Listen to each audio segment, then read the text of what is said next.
Hello, my friends, and welcome back to the Exam Study Experts podcast this summer.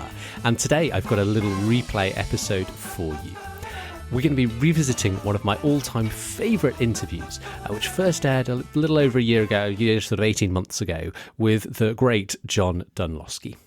This is a real jewel in our crown, in my view. And if you've already heard it, it's going to be well worth a revisit today. If you haven't caught it yet, then you're in for a treat. If you like the stuff I do on using the science of learning to study smarter, not harder, then you'll love hearing from John today, because perhaps more than anyone else in the world, he's the kind of academic researcher who is the kind of original source, together with his team and his colleagues and collaborators, kind of the original source of many of the core principles that are central to the exam study expert's way of doing things and learning more effectively, saving you time when preparing for your tests and exams. Just before we dive in today, it's been a big season of results. For example, here in my home country, the UK, with the big GCSE and A-level school results days this week, just gone, and the previous week. Many congratulations to many of the students I've been supporting this year. I've been hearing some wonderful things about how you've been all getting on and some fantastic sets of results. You should all be really, really proud. So really well done. And to those of you who are looking ahead to things to come, I know many of you starting to, particularly in the US, for example, starting to get back into the new term or semester. And for some of my professionals that I work with, you've got your big exams looming in October, November, the board speciality exams and so forth. Very best of luck with getting into the sharp end of the prep with that. My thoughts with you all, whatever stage you're at with your academic journey. And what better time than with that backdrop of new beginnings and for some of you coming towards the sharp end of things to revisit some of the core principles that are going to help us prepare for exams in the most time efficient way. How to apply the science of learning to score as highly as possible in our tests and exams with the least possible work and stress. Without further ado, then, let me welcome John Dunlosky back to the podcast. I really hope you enjoy this replay episode, first broadcast in 2024. Enjoy. John, a very warm welcome to the Exam Study Expert podcast. Oh, it's my pleasure to be here talking with you and all your listeners. Wonderful to have you with us. I wondered if we could maybe start by just painting us a little bit of a vision or a rainbow of kind of, why this stuff matters so much. So I guess both from your kind of experience in helping students with study habits and maybe a little bit from the kind of evidence as well, like what is the win for getting our study habits, our approach to learning good? What does it feel like when we can learn well? What does it mean in terms of our performance? Yeah, I wonder if we could just sort of inspire people of the promise and the power of some of this stuff. Well, there's a lot of power with this stuff, and the win eventually is big. But to get to the win, you kind of have to understand some of the inherent losses that occur on the way, right? So I think one of the biggest struggles that really holds students back is some of them get the notion that learning is easy or should be easy. And let me just disabuse all your listeners. Learning of any sort that's important is difficult, whether it's developing a new knowledge base, learning how to solve problems, learning a new skill. It's just difficult. So anyone telling you it's easy and they have something to sell you that's going to make it easy, you can pretty much ignore them, right? So those are the losses on the way to win. And really what got me excited about learning strategies was early experiences with students. They'd come to my office kind of down in the mouth because they did poorly on the first exam. And when I was a young assistant professor, when they would tell me, I really struggled, I worked really hard, but yet I did poorly. My first thought was inappropriate. And that was, well, you really didn't work hard. And my thought was totally inaccurate because these students really did work hard. That's why they're so frustrated. And what I came to realize over the years is that, yeah, they're working hard, but they're doing the wrong things. So they're making something difficult, even more difficult and frustrating by not using effective strategies. Note, and this is very important, the effective strategies don't necessarily make learning easier, but they make your learning successful. So you're going to have struggles on the way. If you're not struggling, I'd say there's probably something going wrong. There's going to be struggles on the way, but the effective strategies will finally get you to that successful learning point that we're all searching for. And that itself is the own intrinsic reward. But just too many students are going about studying in the wrong ways, which are going to lead to, again, making learning more difficult and, quite frankly, a lot more frustrating. Giving students a sense that they can't do it, they can't get it done, when I know that's incorrect. Any student can excel if they use the right strategies and they approach learning with the right attitude. It can be a lot of fun, actually.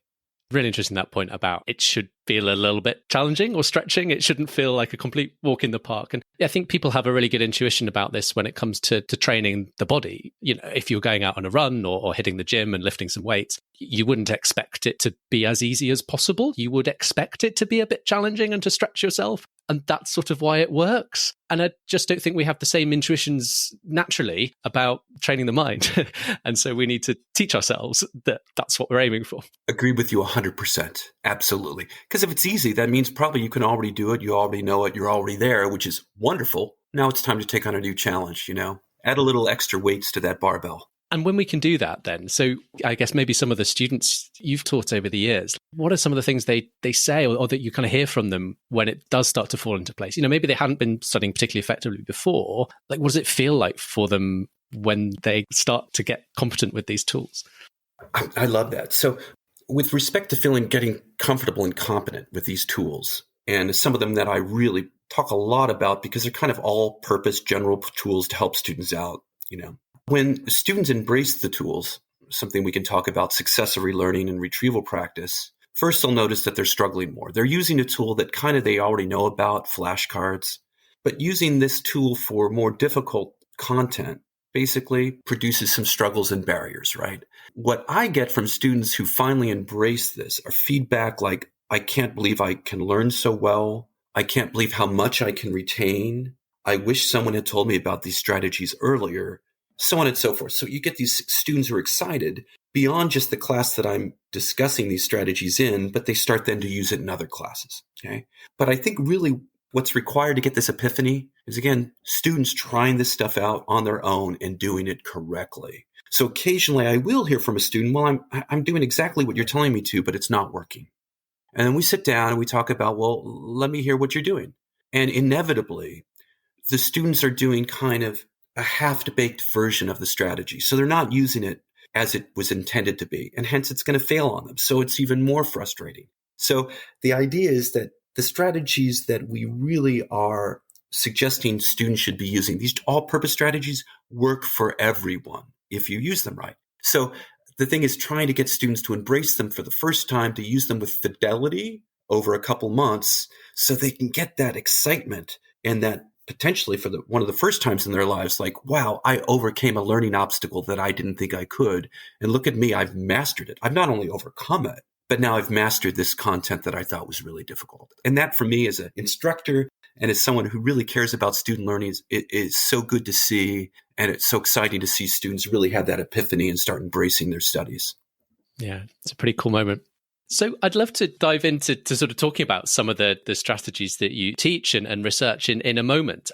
I'd just love to maybe do a little bit of history first, because I'm sitting across the virtual table, so to speak, with the lead author on, one of the, if not the seminal papers in this field, the 2013 paper you authored with a fairly starry team of fellow co-authors called Improving Students' Learning with Effective Learning Techniques, Promising Directions from Cognitive and Educational Psychology, which, for those that aren't familiar with it, was essentially a review of, I believe it's sort of over 400 individual scientific studies. And you were trying to figure out, well, okay, from all this evidence we've got now, what are the strategies that are going to serve us best when we're preparing for our tests and exams? I looked on Google Scholar earlier today, and it's been cited 4,108 times Wow. to date. So that's easily places it among the most kind of influential papers in this field. Those that don't know how academia works, when you write a new paper, you often kind of reference previous work that's been done, that you're kind of building on in your new paper, and that's what we mean by a citation. So that means there's over 4,000 other papers that have kind of cited this as kind of some of the origins of their own ideas for what they're kind of doing their next bit of research on. So incredibly influential. And to that title of the paper, I think we've probably gone well beyond the promising directions strapline you gave it back then. And this stuff's kind of now, at least from what I can see, increasingly mainstream, as it should be, in terms of at least being sort of talked about, if not always perfectly practiced, but we can talk about that. I guess my question was, looking back over the last decade, like, did you know at the time this was going to have its impact? Like, what's your kind of feeling on the impact and where we've come over the last decade with this? Well, of course, I feel really great that all the effort that was put into that monograph by not only myself, but my wonderful group of co-authors has had such a positive impact. And my goodness, I wish I could capture that in a bottle and deal it out again, right? So we can keep having such an impact.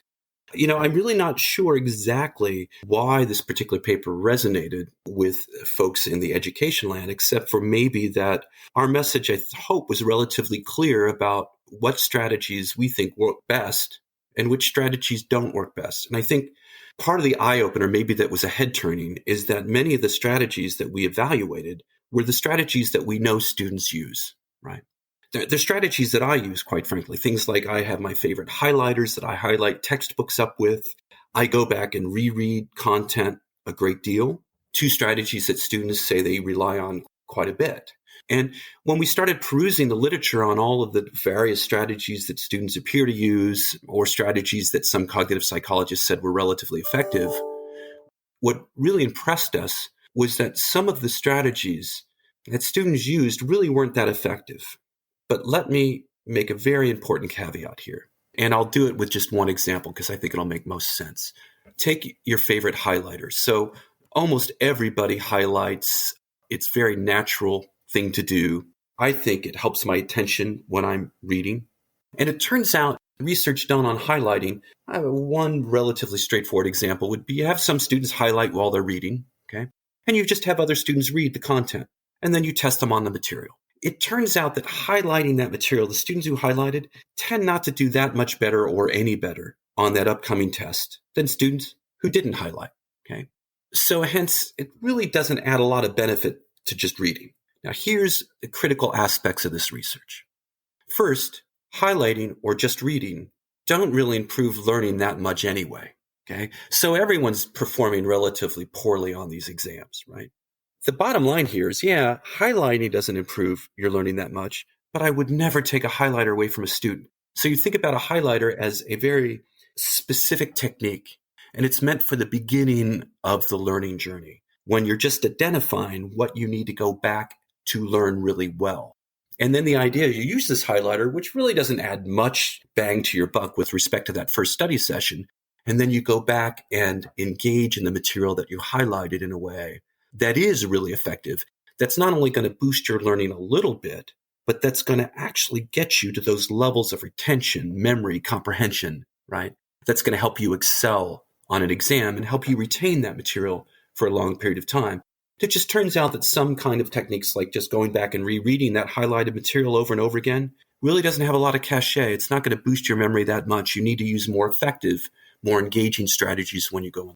So I think some of the outcomes of our review of the literature weren't so surprising to us. I didn't think highlighting would actually benefit memory that much because it's not that engaging. Nevertheless, I think it was surprising to folks who aren't cognitive psychologists, right, who don't have their head in the game. And in particular, what does work well, I think many cognitive psychologists knew about this, but many educators didn't, right? Or they understood that some techniques were good, but they didn't understand why they were good. And I think the monograph kind of helped highlight why some of these strategies are good and when you should use them. So I think that was kind of a long-winded answer to your question, but I hope I touched on it. That's great. And certainly what I sort of see here in the UK, particularly in the last, really the sort of 10 years since that came out, there's just been an explosion of at least awareness, and we can maybe get on to implementation, certainly among teachers, and then that sort of filters down to students in turn. And when I was at school in the early 2000s, there was very little, if at all, being talked about. I attended university in 2008. We had a lecture and it was touching on some of these new ideas about kind of cognitive psychology of learning and retrieval practice. And I was very excited by the ideas back then, but they were still kind of just, in the lab or in the literature, and they hadn't yet filtered out into the world. And it's really exciting to see the extent to which that has now filtered out into the world. Absolutely. When I was an undergrad, actually, I was sat in a one-day course before I started, and they told us 2 techniques to use to study for classes. I had no idea how to prepare for classes. Just normal high school student. I knew I was woefully underprepared to be a college student. Both of the techniques they told us to use, I used religiously for the first year of my college experience. I had really good grades using them. And I thought, I'll just continue to use these. It turns out one of the strategies that I was using I wasn't even aware of at the time, but I was doing investigations on that strategy with my mentor as an undergrad, Professor Kerri Edinburgh. And then after I left undergrad to go on to grad school, I totally forgot about these strategies until 20 years later when I wrote the monograph and realized one of the strategies that we were evaluating was what I used as an undergrad. And then the light bulbs really went off for me. It's like, oh my goodness, why didn't I just base my career initially on these strategies instead of forgetting about them for 20 years and coming back? So at least when I started doing this review, at least with my own reflection, I realized, wow, some of these strategies must work well because they worked well for me as an undergrad. But then when I started looking at the evidence, it's like, wow, they do work well. And thank you, whoever told me to use these strategies. Thank you, because they helped me a great deal to give me kind of confidence that I could pass any class as an undergrad. Believe it or not, it was how to take notes in a way to allow me to use retrieval practice to memorize the notes. So after I was finished, my several study sessions for each group of notes, I knew them cold, could walk into any exam and just easy breezy pass it because, as challenging as learning is, passing college courses is not as challenging as one might expect. So it's you use the right strategies, you stay diligent, you keep at it, and you will succeed, right? Some of the content that students want to learn, they don't want to learn it just to get a good grade in class. They want to learn it to master it so they can use it subsequently. And these strategies are critical for long-term retention and use. So not to be totally flip about this, but these strategies are really great well beyond college when you're just preparing for all the circumstances that occur in the work life and in preparing for your job. So these are all purpose strategies that just work well. I mean, many of our listeners are professionals and they're taking exams as part of their careers in finance, in medicine. Yeah, I mean, people have this idea that we finish college and then we're done with exams and sort of, no. For many career paths, you're only just getting started. Well, yeah, not only many career paths, but many hobby paths. I mean, we'll pick up new hobbies and say, well, I can't do this. I'm not capable of this. Well, sure you are. It's just something you need to learn how to do and embrace and realize that life is long and there's plenty of time to master anything if you just take your time and use the right strategies to excel. So we've been teasing a few of the sort of strategies along the way, but I wonder if we could just take a moment to sort of step back and give a bit of a bird's eye view of the 10 big ones you talked about in the original 2013 paper. And perhaps I noted in your new book, Study Like a Champ, you grouped them effectively into 4 categories. So you've got a whole chapter dedicated to spacing, a whole chapter dedicated to retrieval practice. You've got another chapter, which is a kind of group of problem-based strategies. So interleaving, self-explanation, works examples. Mm-hmm. And then the 4th chapter on the strategies is the other ones that might not work so well, but could have a role, as you were describing earlier, for highlighting. So that's highlighting, as you said, rereading, summarizing, and imagery. So I wonder if, without going into loads of detail on each one, maybe just talk us through those kind of 4 main chapters effectively and like why you decided to group them that way. And if anyone listening to this is new to the idea of sort of what works, what doesn't, maybe just gives us a little bit of a flavor for the kind of headline findings. Perfect. Well, I've kind of already foreshadowed some of this with my discussion of highlighting. And one misconstrual, which is probably my fault from the monograph, is that some of these strategies that we reviewed don't work. They all work for something, okay? But they're just not all general purpose tools. So let's take another one, imagery. Imagery is when you have content that is concrete, that is something that you can imagine, like come up with a visual representation in your mind. And it turns out coming up with visual representations can be really good for memory, okay? And long-term retention. So in a way, it is an effective strategy. In that monograph, though, and I want to make this very clear, what we were doing was evaluating strategies on not only are they effective, but are they generally effective? That is, are they going to be good for any kind of student? Are they going to be good for any kind of content? And really, that's where the dividing line happens. So let's go back to imagery. Imagery can be pretty effective. However, it won't work for anyone who's incapable of developing mental images. And there are people who claim and report appropriately they cannot develop mental images. So it's not going to help everybody. And mental imagery is only going to help students for content that you can actually come up with visual representations for. So it can be a very effective strategy in the very specific times it's useful. So things like imagery, highlighting, rereading, which play a role in learning, are a little bit more constrained. They can't help you with everything. So those were kind of the last end of the chapters, like use these specialty strategies just at the right moment when they're most effective. Like if you're someone who can image and enjoys imaging for content that can be approached by using visual images. There were these general, though, strategies that appeared to be useful for any kind of content that worked for any student, okay? And these turn out to be all-purpose strategies: spacing, retrieval practice, a special combination of the both called successive relearning, which we really think is an important strategy to use. So these strategies are all-purpose because, again, they can work for any kind of content and for any student. So let me just, if you don't mind, let me go dig deep very briefly into one of these, which is the combination of space practice and retrieval practice. Space practice is simply studying something on one day. So you read content that you want to learn on one day and come back to the same content on another day. That is your spacing, your learning. Retrieval practice is just when you try to retrieve content from memory without looking, okay? Both of these strategies we've known for 100 years are really, really good. And when you combine them both, it's called successive relearning, as long as when you're using retrieval practice, you continue to use it until you get it right.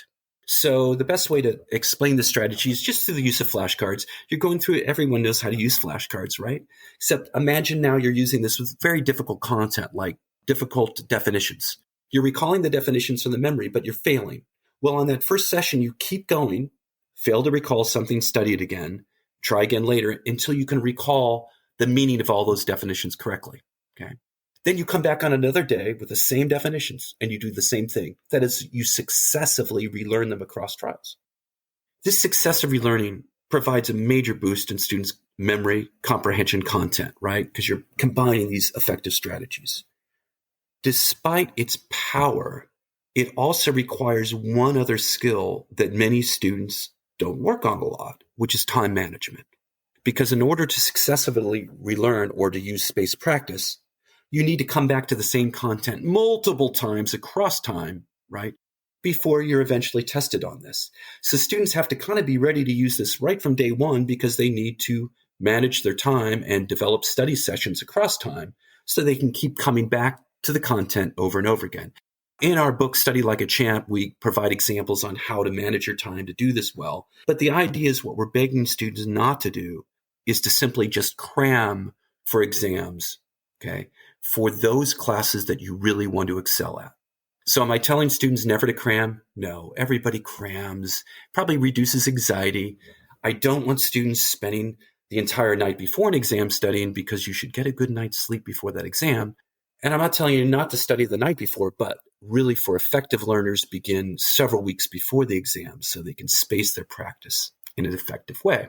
In fact, students, non-students, everybody has something they do really well typically. And almost every student can tell me something they do well, like whether it's playing first-person action shooter games, playing an instrument, doing blah, blah, blah. And you start asking people, well, how did you get good at that? And what they'll explain to you is successive relearning.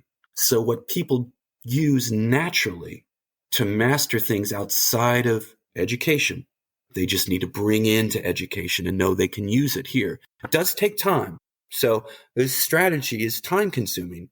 So I recommend to students only to use it on those classes they really want to excel in or to material that they need to retain for a long period of time. Unless, of course, the students pretty much have all day to study, in which case they can use it on every class, right? It just depends how much time they're using on extracurricular activities like having fun, having a job, and all that kind of stuff. So there was kind of a rambly, babbly version of those strategies, some that are general purpose that we really highly recommend people use, like spacing, retrieval practice, and some that are kind of very specific strategies that you only use at times and they're really necessary. I rarely use those specific strategies when I study. I just stick to the biggies. Successive relearning for me all the way.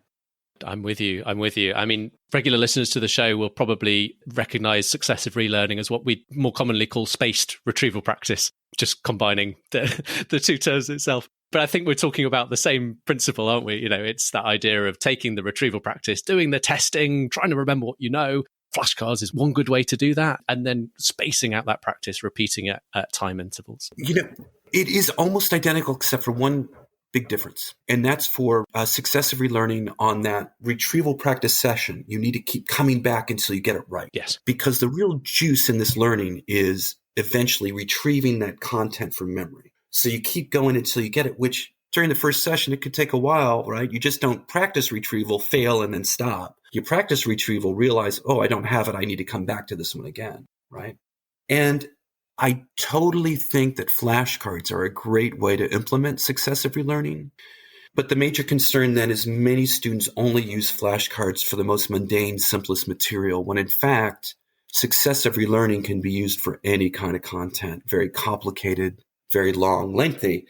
With that kind of content, lengthy content, long content, difficult, you probably don't want to spend all the time making flashcards. You want to use proxy cards, stuff that can act like flashcards, but you don't spend all that extra time making them, right? You just kind of fabricate them out of other things. And again, we have examples in Study Like a Champ how to do that too, like turning your textbook into a flashcard program. It's pretty easy to do with some sticky notes and creativity. Yeah, I love that picture. I was going to mention that as an example. Putting sticky notes on your textbook and so it acts as almost like a lift the flap. Oh, what can I remember about what's underneath this bit? That was a really nice trick. Another shortcut that often comes up is, I'll ask you about digital tools in a second, but just in terms of like using, I guess, ready-made flashcards, you can get ready-made sets of cards on a lot of digital tools, Quizlet, Brainscape, Anki. You can get the paper equivalents in a lot of stationers. So for a big standardized test or big public exam, you go into your local bookstore or stationers and you can buy ready-made stacks of cards for that exam. I love it. Yeah, I highly recommend those. Or you mentioned an example of collaborating with friends. So if ready-made cards aren't available for your course, then divide and conquer between friends. This is a question I hear quite a bit. Is it okay to use ready-made cards or should I be making my own? I can see the value in making one's own if you really like to do that things. I would recommend ready-made cards. If they're not available, get together with a study group, make them for each other so you kind of spread the work around. The only one caveat I would have, though, not all of, but some of the online flashcard programs, which did a review of a while ago, they're not all set up well to allow students to evaluate how well they're learning. That is, some of them can produce a illusion of knowing, right? To give a student a sense, oh, God, I have this down really well. In fact, they kind of force you into thinking you know it well when you haven't learned it well yet. And I don't want to call out any particular program at this point because I don't want to accidentally mess them up in my memory. But a really nice paper with Abby O'Brien, graduate student at Kent State, where we just review, I think, about 13 of the available flashcard programs. And we consider the degree to which they can be used to implement successive relearning. And at least at that time, this is done 3 or 4 years ago, we talk about how much they cost, are they freeware? We are very positive about reducing the time it takes to learn content. We care a lot about efficiency. So one thing we reviewed is to what degree can you share flashcard programs with each other, with friends through these? So if you're interested in using the online services, go check out our paper and we review some. There are others available now that we've learned about that are really good. So absolutely, you don't have to invent all of this stuff on your own. There are a lot of great resources out there just ready to be used. You just have to use them in the right way. Even flashcards can be used in the wrong way. For sure. For sure. One of your earlier comments was, everyone knows how to make flashcards, but I think it's not always the case. I mean, everyone thinks they know how to make flashcards, but I think you put your finger on it when you say we have good intuitions about how to make them basic terminology or definitions or vocab or formulas. But when it comes to more, in the weeds of kind of concepts and figuring out, how to turn this into flashcards, I think that is a little bit of an art. And that is something you can practice and get better at. Absolutely. That's how I learned all my vast amount of factual knowledge I needed to know for my undergraduate exams at Cambridge. It was flashcards all the way. And it certainly wasn't all just like, what is the definition of, some of the concepts were quite much more nuanced and sophisticated. Absolutely. And, you can get what is the definition of and struggle recalling the meaning of a definition because you don't understand it. And that's when you need a different tool or more help. So using flashcards in a kind of in a mindless way isn't useful either, right? You need to be thinking about the content. But a lot of times, like if you're a student listening to this and you're using flashcards, yet you're struggling to learn some more difficult content, that's the time to talk to a friend to make sure you understand it. That's the time to actually use a resource called your instructor to go talk to them about like why you don't understand the concept or that you're struggling to learn it. Because sometimes memory can't do everything. Comprehension processes need to be turned on. And at times that's why we have mentors and instructors. When we struggle and really aren't learning something, well, we need a little help, little boost. And the boost we get from friends that already understand the content or instructors or many of the resources that are available online, right? So none of the strategies that we discuss, including successive relearning, are a panacea for all learning, right? It's not like you'll take this one strategy and now be able to become an expert or excel in anything. It requires a variety of different strategies and resources to really excel, especially when the content is difficult. I mean, if anyone could sit down and learn physics on their own, we'd all be physicists. It takes instructors, mentors, people who were there before us to help us along. However, anybody can become a physicist if you work at it right and have the right mentorship. So if you're out there wanting to do something and you're concerned that you may not be able to do it, have efficacy. Find the right people. You can master anything. I think that's great advice, and I wish it's advice I'd known when I was in my first year taking a physics class that I was struggling with a lot. Well, it's more like pep talk than advice. Good pep talk then. But no, it's bright kid, I'd done well at school, and here I was sort of floundering around in first year physics, and I just kind of got a few things in my head about, the importance of asking for help, maybe persevering a bit longer, being a bit more patient in that phase of being stuck. I've had a very different experience of that, I think. Yeah, what a little bit that concerns me about this with some students, and this is just unfortunate, you'll have those struggles and decide, I just don't like this, or I can't do this. And then that becomes a self-fulfilling prophecy because you put in less effort. Because you think, what's the point? Absolutely. And I'm telling all my students that I've worked with, it's like, please don't say someone else is talented because that someone else just worked hard for it. And don't say you can't do something because you can. Simply say you don't want to do something. Make a decision. But when you decide you want something, you go after it, find the tools that are required to excel, and persevere until you get there. And it's going to be a struggle because, right, things that are worth working for often are a struggle, but using the right tools to get there are critical too. And when it comes to physics, see chapter 6 of Study Like a Champ. There you go. And see your instructor too, right? So yes. So this is great. We got a little bit of mindset, sort of attitude pep talk as well thrown in, which is wonderful. I think that's great advice. There are a few potentially quite quick fire little things I wanted to put to you, John. So these are things that I hear students asking, I see students using. Some of them might have a slight more of a kind of a UK bent than a US bent. So they may be a little bit less familiar, but they're things that I hear people talking about all the time. And they're not in your list of 10. So I wanted to sort of put them to you and just get a kind of quick reaction on something we should be doing, something we need to be a bit careful of, where it kind of falls, or jury's still out yet. That could be an option too. So the first one on the list is watching videos. YouTube's hugely popular. Is it something we should be doing as part of our learning strategy? Why not? Why not? Okay. The difficulty with that, it's almost like reading. Sure, you should read, but reading or watching a video doesn't mean learning the content of the video. So if you're watching something just to initially get intrigued, engaged, excited, and then you're going to go off and do more, awesome, right? But if it's that video has the content that a student needs to learn, then the concern is that they watch a video because it was engaging, feel like, well, I know that content, and then never come back to it, right? So if the content really is in that video, then really watching a video is just like watching a lecture. You need to take appropriate notes, go back to those notes and study them.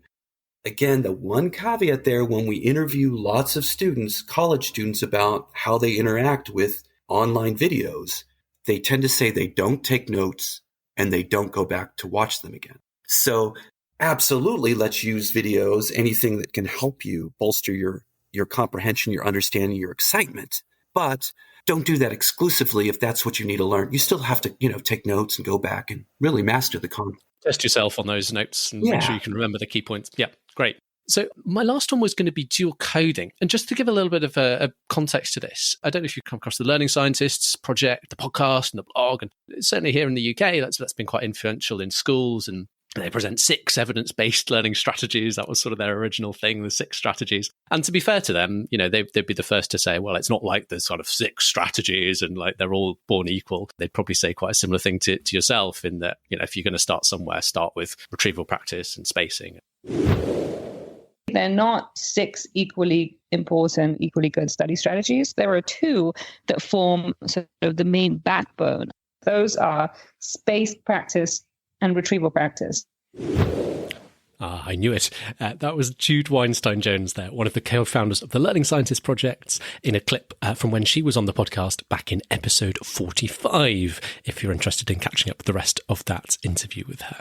Forgive me sliding that little interjection in. I just thought it added a really nice bit of relevant colour to what we were just saying there. Okay, back to my question for John. So there's quite a lot of overlap between their 6 and your 10. Particularly the better half of the 10. But one thing I notice kind of it isn't there, and I've always been a little bit unsure myself on my own views on this one, is the idea of dual coding. So for listeners, this is the idea that when you see a picture or graphical representation and see a description in words at the same time, that helps you learn. That's the duality that dual coding is referring to, words and some kind of pictorial graphical representation. What's your view on where dual coding fits into the world? Well, dual coding definitely can have a positive impact. I mean, it's similar to anytime you have multiple representations of something you're trying to learn, now you have internally multiple representations that you can then use to reconstruct your understanding of something. So if you have a pictorial representation, a verbal representation stored in memory, then you have 2 routes to success, so to speak. So that said, as you know, getting that dual coding is the difficult part. Right. So if you're someone, for instance, as we mentioned earlier, that doesn't generate internal images that well, it's going to, right? There's only one code for you. There's not a dual code, so to speak. And sometimes it's not clear what kinds of mental representations to develop, right? That is exactly what I should be generating when I'm doing this. Note also that textbooks that students interact with occasionally have that pictorial representation is not meant to help their understanding, but is meant to help them be interested in the topic. Okay. It's called a seductive detail, right? It's not really for the content. And those can be distracting. So it kind of gives you a sense of a dual coding because I have a visual representation and I have some verbal. But in this case, the verbal representation could actually undermine students' understanding. So that dual coding, they kind of need to overlap in just the right way. So I'm all for it. Absolutely. But again, I think it gets back to my bigger point that none of these strategies are foolproof. Not one strategy will always lead to success. So it's kind of a combination of all of them that students will need to rely on as they're working themselves toward getting the grades they want in school and to learn the content they care. And no, not getting straight A's, the grades they want, because I really want students to be motivated to achieve their own goals that they develop, right? That they're managing their time to obtain. That's how we develop a really motivated and good student. I love how, for so many of my questions, you answer the question and go on, and there's some other wonderful point to make, and it's all great. Do you mean I just go on babbling, William? I mean, great. No, not at all. I get a 2-for-1 every question I ask. There's another great piece of advice that I hadn't even asked for, which is wonderful. I love it. John, thank you so much. You've been incredibly generous, and I'm so grateful for you sharing a generous taste of your immense wisdom and expertise on this topic. Tell us, where do we go to find out more? So if we want to go and read the book or learn more about sort of your work, where would you point people to? Well, first, thanks for having me on board today. This has just been a blast. Quite frankly, I think really this, for students out there, either students in college, high school students, folks who are lifelong learners, I hate to say it, but I'd pick up the book that I co-authored with Regan Gurung called Study Like a Champ. It's really inexpensive. It gets right to the point. We talk right to students. Each chapter is about to do one thing. We don't hit you with 100 different strategies. We just talk about a couple things that really work well. So I'd pick that up, peruse it, and, go from there. Great book. And we'll drop the link to that in the show notes. John, thank you so much once again for coming on. This has been so much fun, and wishing you all the best. Glad I was here. Well, thanks again, John. We're really glad you were here too. If you've enjoyed today's episode, please share it with your friends, colleagues, or your own students if you are an educator yourself. Just before I sign off, here are a couple of ways you can get more from the world of Exam Study Expert to help you study smarter. Firstly, if you yourself have got exams coming up, you can download my little cheat sheet with some of my favourite ideas for learning smarter, the 6 pillars of exam success. You find that at examstudyexpert.com/pillars. That's a great starting point or checklist of top ideas to help you get ready for the exam. That's at examstudyexpert.com/pillars. Alternatively, if you are a teacher or educator listening today and want to help get your students studying smarter, there's a couple of things I can offer for you too. Firstly, you can download a free lesson resource pack to teach your students all about retrieval practice and how to use it well. That's at examstudyexperts.com/retrieval-lesson. Secondly, if you'd like to measure the effectiveness of study strategy at your school, you can head to examstudyexperts.com/revision-census and to learn more about how to take part in our research project that surveyed over 50,000 students on their study strategy. You get some nice insights and recommendations, and it's even free to participate in. For now, thank you so much for listening today. It's been such a pleasure to have your company and for such a great episode today too. I just want to wish you every success, as always, in your exams. Wasn't that wonderful? If you're feeling inspired, why not leave us a rating and a review in your podcast app? It would make our day. Thanks again for listening, and see you soon.